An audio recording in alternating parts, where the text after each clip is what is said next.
Here I have this photo of me standing in front of a real-world parabola, this rope which you can see behind me, but we need to graph this parabola and get its function in standard and vertex form. How can we do that? Well, we will need to get the vertex as well as another point. The vertex right now is not a very nice number, so I'm going to move the image to a place where I like the vertex.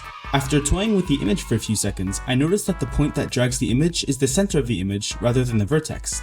And when trying to find a fine point for the vertex, it got a little annoying. There is a fix though. That fix is to set the image's x and y coordinates to a new point, and then to add a certain amount to the image's x and y, effectively letting you offset what Desmos counts as the center of the image. Doing this allows you to have your draggable point be at the vertex, which we can use to find a good location for it.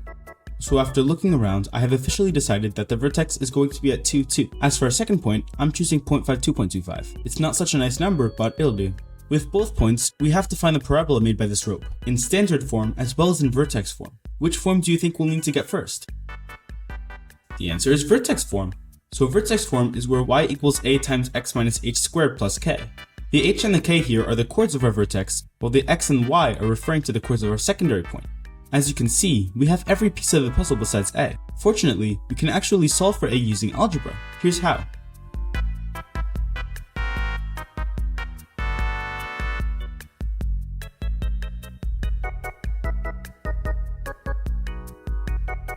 And with a, we have completed our vertex form equation. If we plug it into Desmos, we see that our equation checks out. And to get our vertex from this, as the project requires, we can just take the h and k. Now we need standard form. To get that, let's return to our formula of vertex form. To turn this into standard form, we're going to have to plug in our vertex, which replaces the h and k, but this time we won't be replacing our x and y. The reason for this is because standard form requires x and y, so we're not going to replace it with the coordinates of our secondary point. We will, however, be replacing our a with the value that we got for it. But anyway, it's time to solve.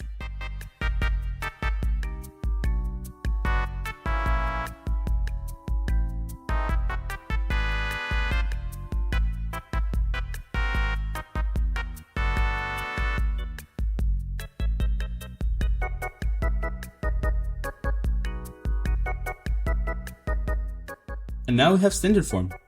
Just like the last time, plugging it into Desmos works. Great, we now have both of our equations. Now we just need the axis of symmetry, which we can easily find by looking at the vertex. But we're too sigma for that. We're going to be doing it the hard way. The axis of symmetry can be found using negative b over 2a.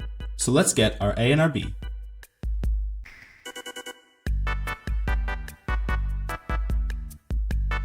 And that's the axis of symmetry. Oh, and the vertex is just that, but we add in the y coordinate that we get from plugging in that x. Now that that checks out, I'm proud to announce that we did it! Have a nice day.